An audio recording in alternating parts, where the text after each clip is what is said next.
আসসালামু আলাইকুম বিয়স। এখন যে সিনগুলো দেখতেছেন সেটা হলো সখীপুরের তারাবুনিয়া এলাকা। এই জায়গায় ঘুরতে এসছি, তাই আসার পরে মাঠের ফসলগুলো দেখে আমার মনটা ভরে গেছে, তাই একটা ভিডিও দিলাম। এই জায়গায় এই মাঠটার ভিতরে অনেক ধরনের পাখি আছে, ঘুঘু পাখি, কবুতর, আর অনেক ধরনের পাখি আছে। তারা খাবার খাচ্ছে, জুম করলে দেখতে পারবেন।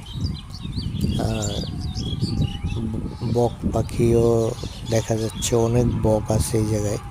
সাদা বকগুলো ওই ঘাসের ভিতর থেকে খাবার খাচ্ছে। পানি নাই, শুকনো, কিন্তু ওরা মাছ তো পাচ্ছে না, কিন্তু কি যেন খাচ্ছে, তা আমি দেখতে পারলাম যে ওরা যেন কি খাচ্ছে।